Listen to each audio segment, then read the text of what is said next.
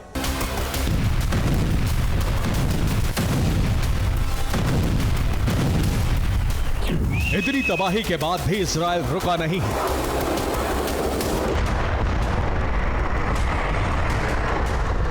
क्योंकि ईरान झुका नहीं है। खामनेई के तेवर और ज्यादा आक्रामक हो चुके हैं।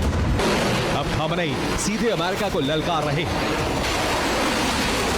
ईरान ने दावा किया है कि अभी भी उसके पास मिसाइलों की बड़ी खेप मौजूद है और एक ऐसा हथियार है जो पूरा खेल पलट सकता है। क्या ईरान के पास परमाणु हथियार है? क्या ईरान परमाणु हथियार बना चुका है? क्या ईरान परमाणु बम बनाने के बेहद करीब है?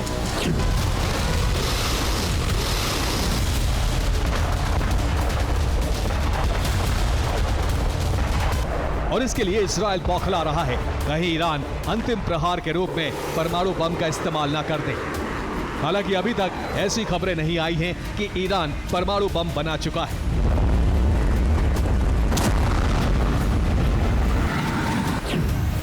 लेकिन मोसाद का इनपुट है कि ईरान परमाणु बम करीब करीब बना चुका है, जबकि पेंटागन का इनपुट है कि ईरान के पास न्यूक्लियर बम बनाने की तकनीक है। कुछ महीने पहले IAEA ने बताया था कि ईरान परमाणु बम बनाने के लिए 80 से 90% यूरेनियम का एनरिचमेंट कर चुका है। यही वजह है कि इजराइल और अमेरिका ईरान के तमाम परमाणु फैसिलिटी को तबाह कर देना चाहते हैं। अभी तक अमेरिका इस ऑपरेशन में शामिल नहीं हुआ है। इजराइल को बैकडोर से मदद की जा रही है। लेकिन अब ट्रंप के तेवर बता रहे हैं कि ईरान में कुछ बड़ा होने वाला है।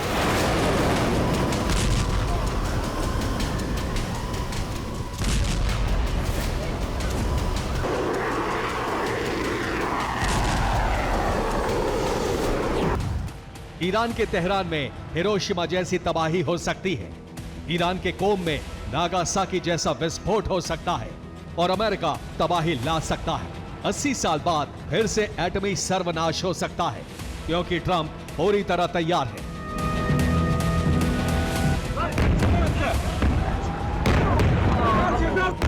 तेहरान इसलिए टारगेट पर है क्योंकि वो राजधानी है और सारे मंत्रालय, प्रशासनिक इमारतें और हेडक्वार्टर यही हैं।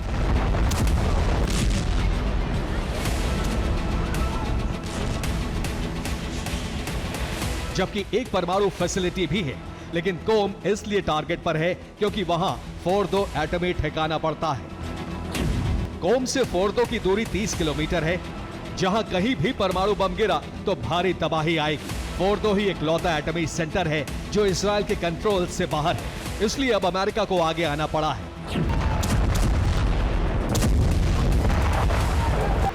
इजराइल और अमेरिका के पास ईरान को रोकने के लिए आखिरी विकल्प परमाणु हथियार ही है।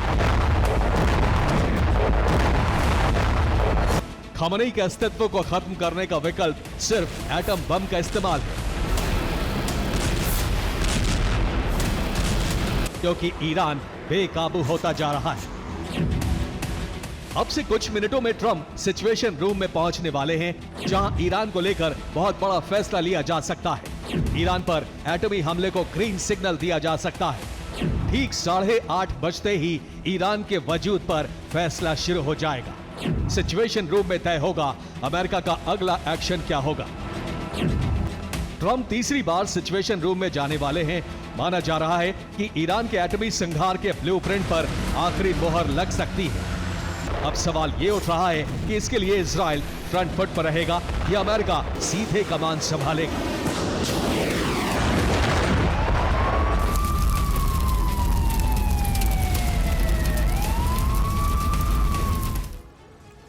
तो अमेरिका इजराइल के टारगेट ईरान का फोर्दो एटमी सेंटर है, जो जमीन के 100 मीटर नीचे बनाया गया था। यूरेनियम का सबसे बड़ा भंडार फोर्दो में रखा गया है। परमाणु बम बनाने के लिए यही रिसर्च हो रही थी। फोर्दो से ही एटमी टेस्ट की तैयारी थी। इजराइल फोर्दो पर पहले भी हमला कर चुका है। फोर्दो पर इजराइल का हमला नाकाम साबित हुआ।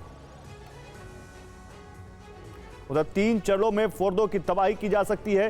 पहले चरण में बंकर बस्टर बम से हमला किया जाएगा, जिससे फोर्दो का ऊपरी ढांचा तबाह हो जाएगा। बंकर बस्टर अपनी रेंज 60 मीटर तक फोर्दो का स्ट्रक्चर पूरी तरह से नष्ट कर सकता है।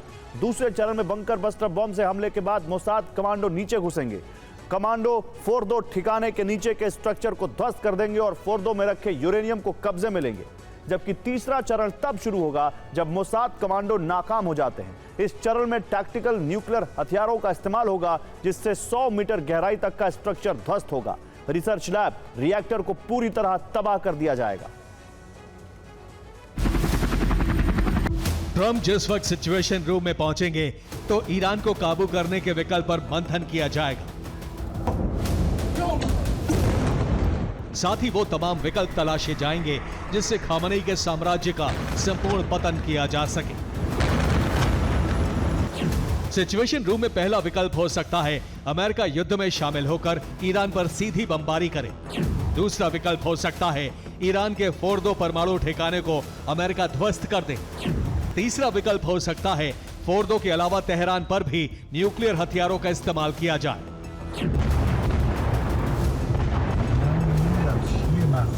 यानी ट्रंप तैयारी कर रहे हैं कि अमेरिका इतिहास में दूसरी बार परमाणु हमला करके निर्णायक जीत हासिल करे।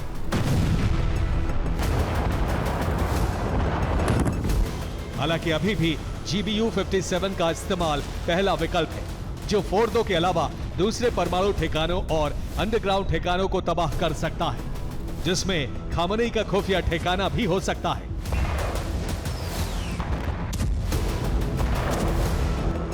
अमेरिका लगातार दावा कर रहा है कि उसके पास खामनेई की सीक्रेट लोकेशन का इनपुट है। वो कभी भी बंकर बस्टर बम गिरा सकता है।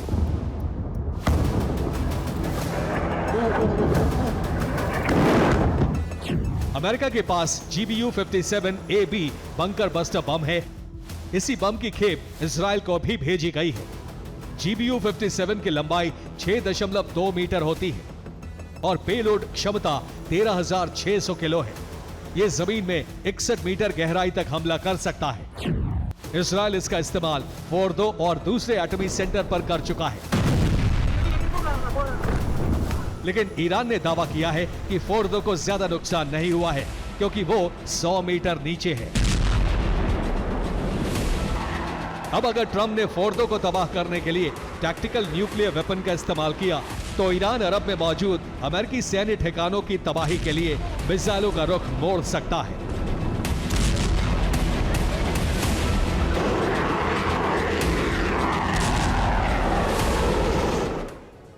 तो ईरान की मिसाइल रेंज में यूएस सैन्य ठिकाने हैं, जिसमें सऊदी अरब में अमेरिकी मिलिट्री बेस की तेहरान से दूरी 1939 किलोमीटर है। कतर में मौजूद मिलिट्री बेस 1872 किलोमीटर है। जॉर्डन में यूएस मिलिट्री बेस की दूरी ईरान से 1831 किलोमीटर है, जबकि बहरीन की दूरी है 1638 किलोमीटर। इसी तरह ओमान में अमेरिका के सैन्य ठिकाना ओमान है। तुर्की में बना यूएस मिलिट्री बेस 1495 किलोमीटर दूर टारगेट पर है। सीरिया और यूएई में अमेरिका के मिलिट्री बेस करीब 1200 किलोमीटर दूर है। यूएस मिलिट्री बेस जो इराक में है उसकी दूरी 959 किलोमीटर है और कुवैत में अमेरिकी बेस की दूरी 750 किलोमीटर है। ये सभी ईरान की मिसाइल की रेंज में आते हैं। ईरान 3000 किलोमीटर रेंज तक की मिसाइलों का दावा करता है।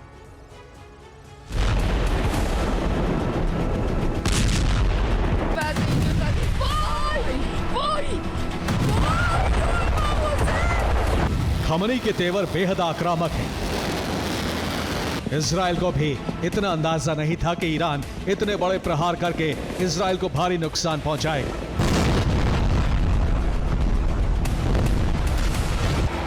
ईरान के पास मिसाइलों की बड़ी खेप मौजूद है, जबकि इजराइल के डिफेंस सिस्टम नाकाम हो चुके हैं और हथियार भी खत्म हो रहे हैं। और सब कुछ अमेरिका पर निर्भर करता है कि वो कैसे ईरान को घुटनों पर लाता है। लेकिन ये आसान नहीं, क्योंकि खामनेई ने सीधे टकराने का ऐलान कर दिया है।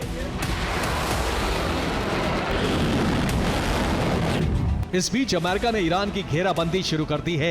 एक तरफ अमेरिका का एयरक्राफ्ट कैरियर USS निमित्ज फारस की खाड़ी पहुंच रहा है, दूसरी तरफ ब्रिटिश एयरक्राफ्ट कैरियर CSG-25 भी घेराबंदी कर सकता है।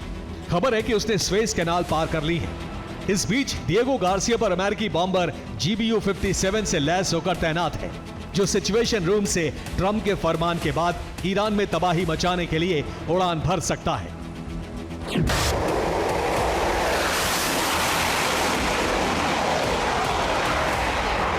जबकि इससे पहले 3 और वॉरशिप लाल सागर से लेकर फारस की खाड़ी में गश्त कर रहे हैं, जो बड़े हमले के लिए तैयार हैं। अमेरिका की वॉरशिप समंदर से हमला करेंगे, जबकि मध्य पूर्व में उसके एयरबेस वॉर रेडी कर दिए गए हैं, जिसमें कतर और बहरीन पर बॉम्बर्स तैनात हैं। साथ ही इजराइल में ग्लोब मास्टर हथियारों की बड़ी खेप लेकर उतरा है। यानी आज रात ईरान में कुछ बड़ा हो सकता है, जिसका ऐलान कुछ देर में डोनाल्ड ट्रंप सिचुएशन रूम से कर सकते हैं। ब्यूरो रिपोर्ट, TV9 भारत देश। तो इजराइल और ईरान अब दोनों एक दूसरे के एटमी ठिकानों को टारगेट कर रहे हैं। इजराइल ने ईरान के नतांज और अराक एटमी सेंटर को टारगेट किया, तो ईरान ने पलटवार करते हुए इजराइल के डिमोना एटमी सेंटर पर हमला किया। ईरान और इजराइल में छिड़े इस एटमी जंग की वजह से अरब में किसी भी वक्त बहुत बड़ी तबाही हो सकती है। हमले की वजह से अगर किसी भी देश के एक्टिव एटमी रिएक्टर को नुकसान पहुंचा तो अरब एटमी शमशान बन जाएगा।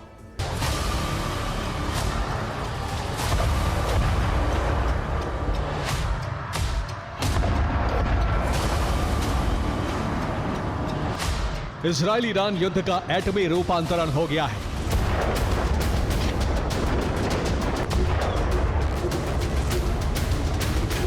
इजराइल और ईरान में अब न्यूक्लियर टक्कर शुरू हो गई है।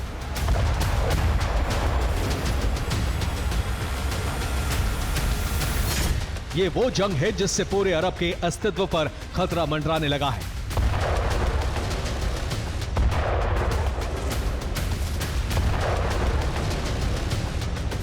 तीसरे विश्व युद्ध का खतरा उस वक्त बढ़ गया जब इजराइल और ईरान ने एक दूसरे के परमाणु केंद्रों को टारगेट करना शुरू कर दिया।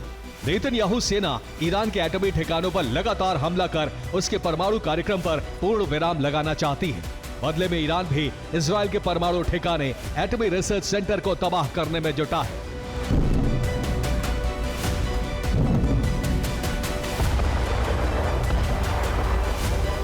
अठारह और 19 जून की रात इजराइल ने ईरानी परमाणु कार्यक्रम के खिलाफ एक और हवाई हमले का ऑपरेशन लॉन्च किया।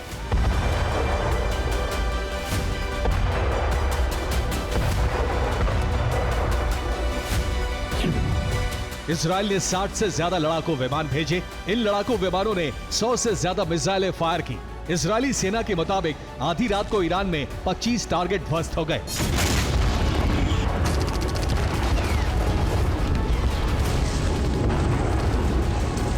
इनमें ज्यादातर बमबारी ईरान के एटमी सेंटर, उसके मिसाइल बेस और एयर डिफेंस सिस्टम पर हुए।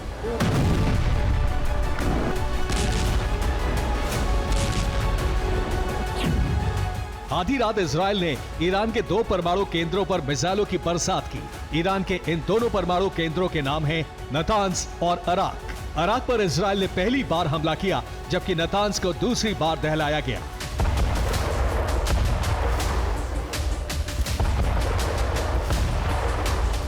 ये तस्वीर अराक एटमी सेंटर की है। इसे इजराइल ने इस तरह से जला दिया। इजराइल ने इराक में जिस रिएक्टर को तबाह किया वो अभी बन ही रहा था, वो ऑपरेशनल नहीं था। नेतन्याहू सेना ने बनने से पहले ही इसका अंत कर दिया। इजरायली सेना ने ईरान में हमले का एनिमेशन जारी किया है। आईडीएफ के मुताबिक उसने ईरान में तेहरान, इस्फहान, तबरीज, करमनशाह और अगूज में जबरदस्त हमले किए। इराक में निर्माणाधीन एटमी सेंटर को तबाह कर दिया।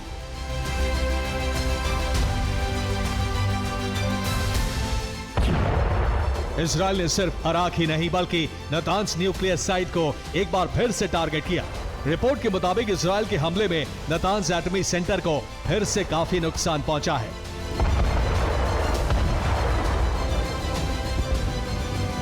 इजराइल के ऑपरेशन में ईरानी सेना को बड़ा झटका लगा है।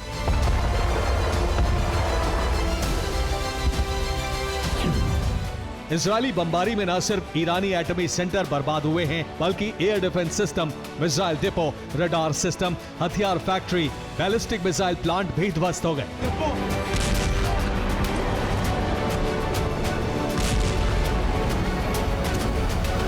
इजरायली वायुसेना की बमबारी से एक साथ ईरान के कई शहर दहल गए।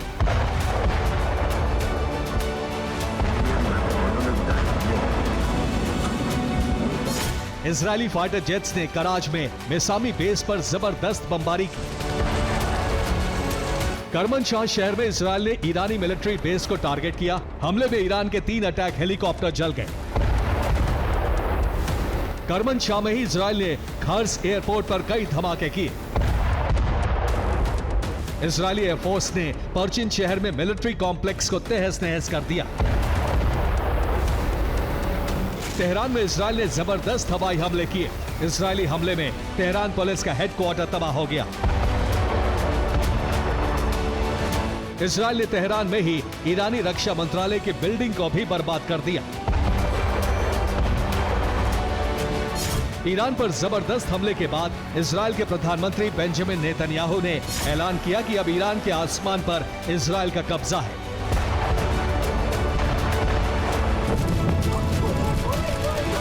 איום הגרעין ואיום הטילים הבליסטיים. אנחנו מתקדמים צעד אחר צעד בהסרת האיומים הללו. אנחנו שולטים בשמי טהרן, אנחנו מכים בעוצמה אדירה במשטר האייתולות. इजराइल के हमले से भड़के ईरान ने भी पलटवार किया। ईरानी सेना ने इजराइल के एटमी ठिकानों को टारगेट किया। रिपोर्ट के मुताबिक ईरान ने इजराइल के डेमोना न्यूक्लियर सेंटर को तबाह करने की कोशिश की। इतना ही नहीं, तेल अवीव और हाइफा में न्यूक्लियर रिसर्च सेंटर को भी टारगेट किया। मतलब ये कि ईरान ने एटमी सेंटर पर हमले का बदला एटमी ठिकानों पर हमला करके लिया। ईरान और इजराइल जिस तरह से एक दूसरे के एटमी ठिकानों को खत्म करने की कोशिश कर रहे हैं,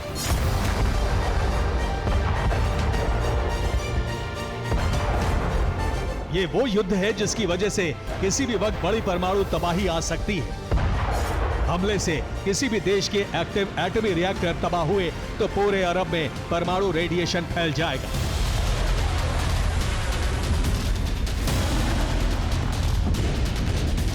इतनी बड़ी तबाही होगी, ऐसा नरसंहार होगा जिसकी कल्पना किसी ने नहीं की होगी।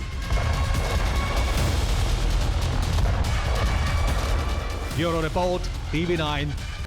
और इजरायल और ईरान के बीच जारी संघर्ष बहुत जल्द भीषण तबाही वाले ऐसे संग्राम में बदल सकता है जिससे पूरी दुनिया पर असर पड़ेगा। ऐसा इसलिए नहीं कहा जा रहा है क्योंकि इसमें अमेरिका युद्ध में उतरने के संकेत दे रहा है, बल्कि ऐसा इसलिए कहा जा सकता है क्योंकि अब ईरान भी अकेला नहीं होगा। उसके साथ वो सहयोगी होंगे जो अमेरिका को दुश्मन मानते हैं। कौन है वो सहयोगी, इस रिपोर्ट में देखिए।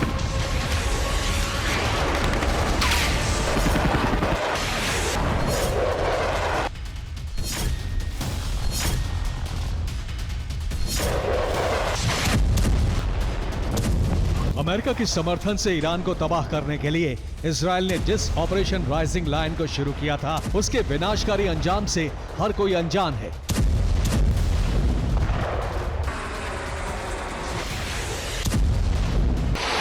लेकिन हालात बता रहे हैं कि मध्य पूर्व का ये संघर्ष अब एक ऐसी जंग में बदलने जा रहा है जिसमें दुनिया 2 भागों में बंट जाएगी।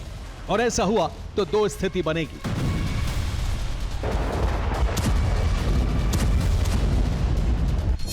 पहली न्यूक्लियर जंग और दूसरी नया महायुद्ध।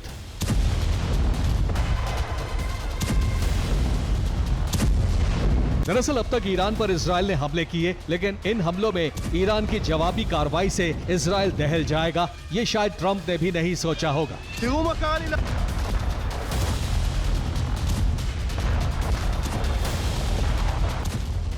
इसलिए ईरान को रोकने और उसके परमाणु ठिकाने ध्वस्त करने के लिए अमेरिका ने एंट्री के संकेत दे दिए हैं। लेकिन अमेरिकी सेना की एंट्री से पहले ही ट्रंप की मुश्किल बढ़ गई है। ईरान के मददगार रूस, चीन भी तैयार। इजराइल के हमले से नहीं बल्कि इस युद्ध की दिशा ट्रंप के बयान के बाद बदली है। इजराइल के हमले का जैसे ही ईरान ने जवाब दिया, ट्रंप ने ईरान के खिलाफ एक चेतावनी जारी की, जिस पर रूस और चीन की खामोशी ने इजराइल और अमेरिका का हौसला बढ़ा दिया। और अब 2 गतिविधियों ने इजराइल अमेरिका का हौसला पस्त कर दिया है। इनमें पहली गतिविधि है युद्ध के बीच चीन के कार्गो प्लेन का ईरान पहुंचना, और दूसरी गतिविधि है ईरान के सहयोगी के रूप में रूस की हलचल।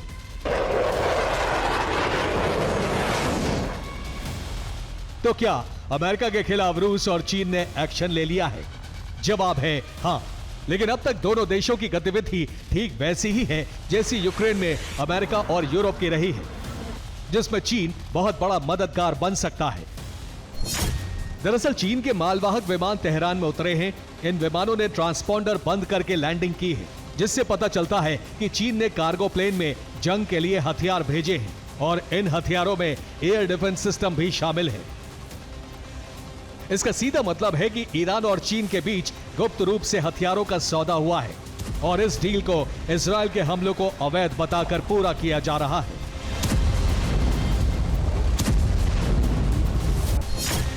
चीन के विदेश मंत्री वांग यी के अनुसार ईरान पर इजरायल के हमले अंतर्राष्ट्रीय कानून और अंतर्राष्ट्रीय संबंधों को नियंत्रित करने वाले नियमों का उल्लंघन है। शांति स्थापित करने के लिए ओमान और अन्य देशों के साथ चीन संचार स्थापित करेगा। इसका मतलब है कि चीन खुलकर इजरायल और अमेरिका के विरोध में आ गया है, तो दूसरी तरफ रूस ने भी ईरान का साथ देने का संकेत दे दिया है। Решили выйти из этого соглашения, а европейцы продолжили требовать от Ирана, чтобы он выполнял взятые на себя обязательства. Ну это, вы уж меня простите, но это какой-то бред. Не Иран же вышел из этого соглашения. इस बयान का मतलब है कि पुतिन चाहते हैं कि ईरान अब जंग लड़े, लेकिन क्या वो यूक्रेन युद्ध में मदद का कर्ज उतारेंगे? क्या वो भी जंग में शामिल होंगे? इस सवाल का जवाब भी पुतिन ने दे दिया। उनके मुताबिक रूस ने एयर डिफेंस सिस्टम में मदद की पेशकश की थी, लेकिन ईरान ने रूस की मदद में कम रुचि दिखाई। रूस ईरान अब भी अंतर्राष्ट्रीय कानून को मानते हैं,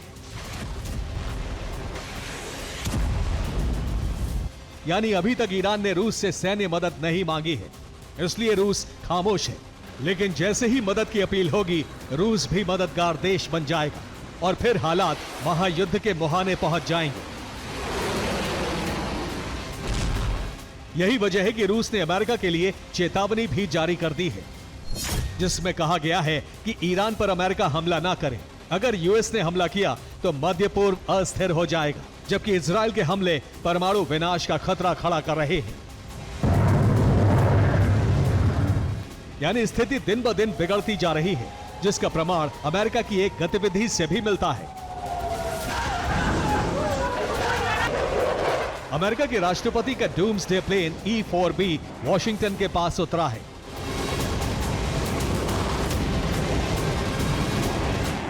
इसका मतलब है कि अमेरिका इस युद्ध को बड़ा संकट मान रहा है, क्योंकि ये प्लेन राष्ट्रपति की सिर्फ सुरक्षा ही नहीं करता, बल्कि परमाणु विस्फोट का सामना भी कर सकता है।